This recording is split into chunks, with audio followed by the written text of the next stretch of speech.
श्री तुलसीदास जी महाराज जी कहते हैं समझाते हुए सत्संगति के बारे में, जो मनुष्य इस संत समाज रूपी तीर्थराज का प्रभाव प्रसन्न मन से सुनते और समझते हैं और फिर अत्यंत प्रेम पूर्वक इसमें गोते लगाते हैं, वे इस शरीर के रहते ही धर्म अर्थ काम मोक्ष चारों फल को पा जाते हैं।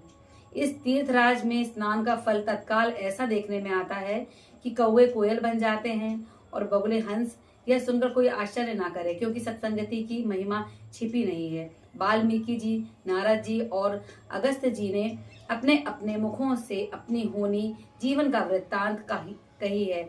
जल में रहने वाले, जमीन पर चलने वाले और आकाश में विचरने वाले नाना प्रकार के जड़ चेतन जीव जिनकी इस जगत में हैं, उनमें से जिसने जिस समय जहाँ कहीं भी जिस किसी यंत्र से बुद्धि कीर्ति सद्गति विभूति ऐश्वर्य और भलाई पाई है, सो सब सत्संग का ही प्रभाव समझना चाहिए। वेदों में और लोक में इनकी प्राप्ति का दूसरा कोई उपाय नहीं है। सत्संग के बिना विवेक नहीं होता है। श्री रामचंद्र जी की कृपा के बिना वह सत्संग सहज में मिलता नहीं।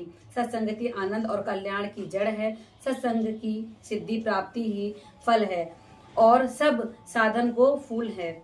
दुष्ट भी सत्संगति पाकर सुधर जाते हैं।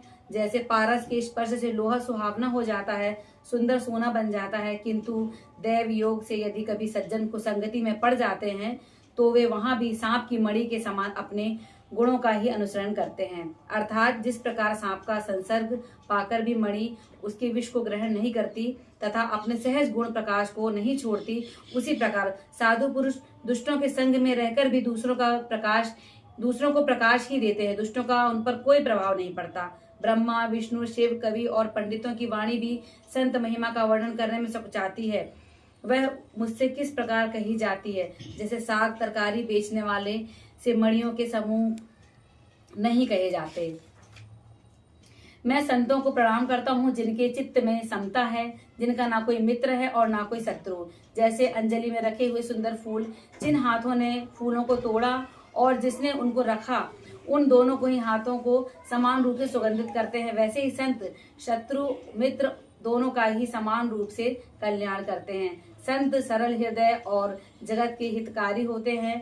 उनके ऐसे स्वभाव और स्नेह को जानकर मैं विनय करता हूँ, मेरी इस बाल विनय को सुनकर कृपा करके श्री रामचंद्र जी के चरणों में मुझे प्राप्ति दें। जय श्री राम।